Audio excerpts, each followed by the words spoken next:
Here at Your Visitor Visa, our goal is to help you have a successful B1, B2 visitor visa application. Here are 5 tips to help you get your tourist visa approved. Tip 1. Have enough money to cover the expenses of your trip.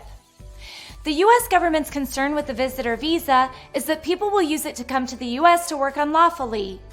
This is why it is very important to be able to show that you have enough money to cover your entire trip, including flights, hotels, meals, and activities. Documents such as bank accounts and investment accounts show that you can afford to cover the costs of your trip. When it comes to money, the more documentation you have, the better. If you plan on staying with friends or family, lessening your costs, it is a good idea to have proof of that as well. Note that a letter of recommendation is not required or suggested. See our video on visitor visa myths. However, information about where you will be staying, with whom, and for how long is important. Tip 2. Be able to explain your relationships with people in the United States. On the DS-160, you disclosed all your relatives in the United States, and you must be able to explain your relationships with them. In addition to asking you about the family members mentioned on the forms, the interviewing officer will ask you whether or not you have a boyfriend or girlfriend in the United States. The reason that they ask you about these people and your relationships to them is because the consular officer is trying to figure out whether or not you will try to stay in the United States.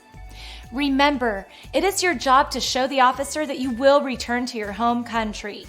You should always tell the truth and also be prepared to answer questions about your future plans in the U.S. For example, they may ask whether you plan to get engaged or marry your girlfriend once you are in the United States. They may ask questions to determine if someone will petition for you. You need to show that you will go back to your country no matter what. Words are not enough. You need documentation to prove anything you say. Tip 3. Show that you have very strong ties to your home country. The visitor visa is for exactly that, a visit to the U.S. You need to prove to the officer that you are coming only to visit and that you are not planning on staying. The consular officers usually believe that everyone is trying to come to the U.S. to stay, and you need to convince them otherwise. The way to do that is to show strong ties to your home country.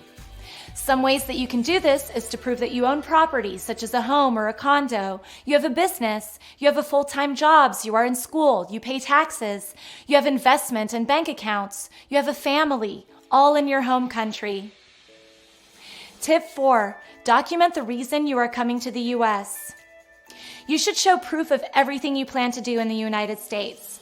For example, if you are coming to visit New York City and some of its landmarks, it would be helpful to show that you bought tickets to a Broadway performance, booked a time to see the Statue of Liberty, or scheduled a tour of the city with a tour guide on certain days. Or if you are coming for a wedding, you can show the invitation, your hotel reservation, and the wedding event schedule. Tip 5.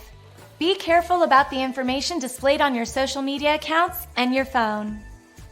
The officers of Customs and Border Protection have the right to take your phone and your computer and access any and all information, including images, on your devices. They will go through everything with a fine-toothed comb. They are going to look for things such as your intent to remain in the United States, get married to someone with status, or work unlawfully. You do not want to have anything that contradicts what you told them about your intent to enter the U.S., or that could be misconstrued by an officer. For more information on the B1, B2 visa, check out our other videos on our website. To help you apply for your visitor visa, we will guide you through it all at yourvisitorvisa.com.